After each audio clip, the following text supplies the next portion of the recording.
Hello friends, हम constitution cover कर रहे थे। उसी सीरीज में पिछले वीडियोस में हमने फंडामेंटल राइट कंप्लीट किया। फंडामेंटल राइट 1, 2, 3, 4, 12 से 34 नहीं, 12 से 35, ये याद रखना। आज हमें पार्ट 4 डीपीएसपी करना है, directive principle of state policy, यानी कि राज्य के नीति निर्देशक तत्व, आर्टिकल 36 से 51 तक। अच्छा, क्वेश्चन ये आता है कि इसमें भी लोगों के हितों के बारे में सोचा जा रहा है स्टेट के द्वारा, और पार्ट 3 फंडामेंटल राइट में भी स्टेट के द्वारा लोगों के बारे में सोचा जा रहा था। तो इसको पार्ट 4 अलग क्यों बनाया? क्योंकि इसमें ये डिफरेंस है कि स्टेट अगर नीति निर्देशक तत्व को फॉलो नहीं करता तो हम कोर्ट नहीं जा सकते। फंडामेंटल राइट्स को अगर फॉलो नहीं करेगा तो हम आर्टिकल 32 के तहत सुप्रीम कोर्ट जा सकते थे। यहाँ ऐसा कुछ नहीं है। तो 36 डेफिनेशन ऑफ स्टेट है जो आर्टिकल 12 में थी, सेम। मतलब कल को अगर हम पीडब्ल्यूडी में एम्प्लॉय लग जाते हैं तो हम भी स्टेट कहलाएंगे। 36 में तो यही लिखा है। 37 में लिखा है स्टेट की जिम्मेदारी है अगर कोई लॉ बनाया जाए तो ये नीति निर्देशक तत्व है, इनको ध्यान में रखकर लॉ बनाया जाए। और दूसरा पॉइंट है कि अगर आप फॉलो नहीं करते, स्टेट इसको फॉलो नहीं करता तो कोई कोर्ट नहीं जा सकता।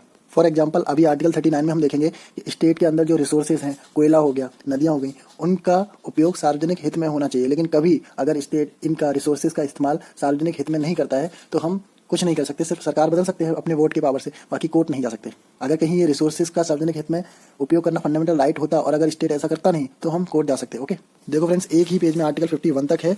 आर्टिकल 36 एंड 37 देख लिया, 38, 39 अभी देखते हैं। 40 करते हैं। 40 में पहले डीपीएसपी था, ग्राम पंचायतों का गठन करना, लेकिन हमें पता है 1992 में 73 अमेंडमेंट हुआ और ग्राम पंचायत का गठन करना कंपलसरी हो गया शेड्यूल 11 में। इसके बाद आता है 41, 42, 43 एक साथ याद करें। 41 में है काम मिलना, 42 उचित काम मिलना, न्याय संगत काम मिलना, 43 उचित काम मिलना और उसकी उचित आय होना। ठीक है, एक लाइन से याद करना, काम, उचित काम की उचित आय। 41 में लिखा हुआ है काम, शिक्षा, बुढ़ापे में मदद, बीमारी में मदद। स्टेट की जिम्मेदारी है, करनी चाहिए, लेकिन अपने आर्थिक सामर्थ्य के अंदर रहते हुए। 42 में न्याय संगत काम की बात की गई है और मैटरनिटी लीव की भी बात की गई है। 43 उचित मजदूरी, मतलब जितना काम कर रहे हैं मिनिमम वेजेस मजदूरों को मिलना चाहिए। 44 to 51 तो अभी याद हो जाएंगे, उसकी टेंशन आप मत लीजिए। 43 के ए में लिखा हुआ है कि उद्योग मैनेजमेंट में जो वर्कर होते हैं वो भी मैनेजमेंट में पार्टिसिपेट करें।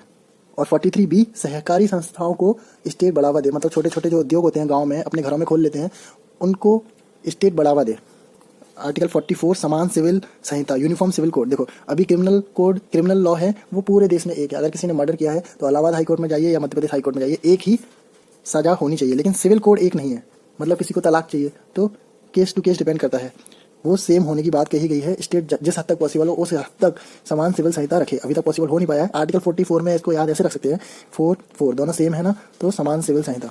45 हिंदी में बोलते हैं 45, पिता की जिम्मेदारी है कि बच्चों की देखरेख करना, यानी कि स्टेट की जिम्मेदारी है 6 साल से नीचे के बच्चे की देखरेख करना। पहले इसमें 6 से 14 साल के बच्चों को फ्री एजुकेशन की बात कही गई थी, लेकिन अब वो फंडामेंटल राइट बन गया है 21A 86 अमेंडमेंट 2002 में, इसलिए ये बात थोड़ी सी चेंज कर दी।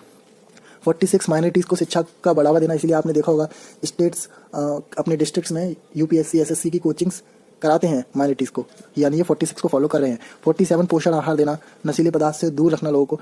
इस हिसाब से अल्कोहल बैन होना चाहिए, लेकिन सरकार को अभी बहुत फायदा हो रहा है, इसलिए अल्कोहल बैन नहीं है और कोई कोर्ट भी नहीं जा सकता क्योंकि डीपीएसपी है ये। 48 कृषि पशुपालन में नई नई टेक्नोलॉजीज लाना, दुधारू पशु जैसे गाय, इनके वध पर रोक लगाना। 49 विरासत स्थल, हेरिटेज साइट का ख्याल रखना, मतलब लूट फूट होने से रोकना। आर्टिकल 50 कार्यपालिका और न्यायपालिका को अलग रखना, इन दोनों का काम मिक्स ना हो। इसको तो याद भी कर सकते हैं 50-50, आधा काम न्यायपालिका आधा कार्यपालिका। आर्टिकल 50। 51 अंतर्राष्ट्रीय शांति, सुरक्षा, न्यायपूर्ण, सम्मानपूर्ण रिलेशन होना चाहिए फॉरेन कंट्री के साथ, और अगर कभी लड़ाई की वार की स्थिति बनती है तो मध्यस्थता द्वारा पहले सुलझाई जानी चाहिए। फ्रेंड्स, मैं बता सकता हूँ कि 46 to 51 मैंने कैसे याद किया है। आपको थोड़ी हिंट मिल सकती है, बाकी आपको अपने तरीके से ही याद करना पड़ेगा। 49 मेरा रोल नंबर था, तो मुझे जहाँ भी नई सिटी में जाऊँ तो किले देखने के लिए या फिर कौन कौन सी हेरिटेज साइट देखने के लिए उत्सुकता रहती है। तो 49 में विरासत स्थल है, ये याद करने की जरूरत नहीं हुई, अपने आप याद हो गया।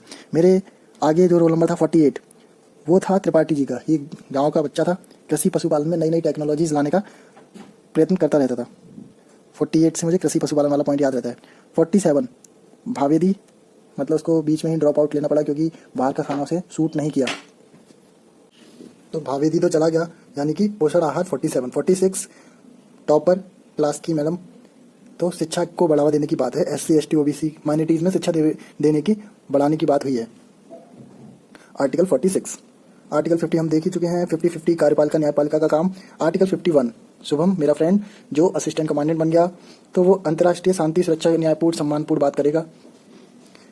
अगर कोई वार हो रही हो तो पहले मध्यस्थता से निपटारा हो जाना चाहिए, वो यही कोशिश करेगा। तो आर्टिकल 51 याद रहता है। अब बचते हैं दो आर्टिकल 38 एंड 39। 38 में सोशल इकोनॉमिक पॉलिटिकल यानी कि सामाजिक आर्थिक और राजनीतिक न्याय की प्राप्ति हो सके उसके लिए स्टेट लगातार प्रयत्न करता रहेगा, जिसमें 38 का पॉइंट 2 है 44th अमेंडमेंट 1978 में हुआ था, जिसमें आय अवसर और सुविधाओं में असमानता न हो इसका राज्य ख्याल रखेगा। आर्टिकल 39 में कुछ गिने चुने 6-7 पॉइंट हैं। देखो फ्रेंड्स, इसको कैसे याद रखना है। तीनों यानी कि मैन वुमेन चिल्ड्रन, जीविका के साधन उपलब्ध कराए स्टेट तीनों को, क्योंकि क्वेश्चन में ये आता है कि 39 में किसके जीविका के साधन उपलब्ध कराने की बात हुई है, वुमेन की, चिल्ड्रन की या मैन की। तो तीनों को ये साधन उपलब्ध कराए स्टेट की जिम्मेदारी है। रिसोर्सेज का इस्तेमाल ऐसे करे कि सार्वजनिक हित में हो। कभी अगर किसी की नदी जा रही हो कहीं से, ठीक है, या फिर पहाड़ हो या कोयला हो, तो ये रिसोर्सेज हैं। रिसोर्सेज का इस्तेमाल स्टेट ऐसा करे कि सार्वजनिक हित में हो। मतलब कि अगर जैसे नदी जा रही है तो ऐसे पानी डिवाइड करें कि सारे लोगों के खेत में थोड़ा थोड़ा पानी चला जाए और कहीं बाढ़ ना आए। ऐसे धन और उत्पादन जो है, साधन जो है इनके, उनका केंद्रीकरण ना हो। मतलब उत्पादन हो रहा है या धन है वो एक जगह एक ही काम में लगा रही है स्टेट, ऐसा ना करे, केंद्रीकरण ना करे। समान काम के लिए समान वेतन। अगर सरकारी नौकरी है और वुमेन एंड मैन एक ही काम कर रहे हैं, एक जैसा ही काम कर रहे हैं, तो सैलरी भी सेम होगी। लेबरर के स्वास्थ्य का दुरुपयोग रोकेगा। मतलब अगर कहीं ऐसी हजारडस कंपनी है जिसमें लेबरर को ग्लव्स की जरूरत है, हेलमेट की जरूरत है, तो स्टेट इस बात का ध्यान रखे कि लेबरर को बराबर सेफ्टी मिलती रहे। पॉइंट नंबर 6 42 अमेंडमेंट 1976 में हुआ था, तब जोड़ा गया था। इसमें लिखा गया है बच्चों के स्वस्थ विकास के अवसर स्टेट देखेगी। और 39A ये भी 42nd अमेंडमेंट 1976 में जोड़ा था, जिसमें लिखा हुआ था मुफ्त विधिक सहायता। अगर किसी का केस चल रहा है कोर्ट में और उसके पास पैसे नहीं है तो स्टेट ध्यान रखे कि उसको विधिक सहायता मुफ्त में मिल जाए। अगर नहीं मिलती है तो कोई बात नहीं, बाकी स्टेट को ये कोशिश करनी चाहिए कि मिल जाए। ओके, अगर डीपीएसपी अगर कोई एक शब्द में पूछे तो क्या जवाब देंगे, यानी डेफिनेशन क्या होगी? हमारी डेफिनेशन रहेगी राज्य के नीति निर्देशक तत्व राज्य की जिम्मेदारी है जिससे लोक कल्याणकारी सामाजिक और आर्थिक लोकतांत्रिक समाज की स्थापना हो सके। बस 2 लाइन की डेफिनेशन है। Thank you.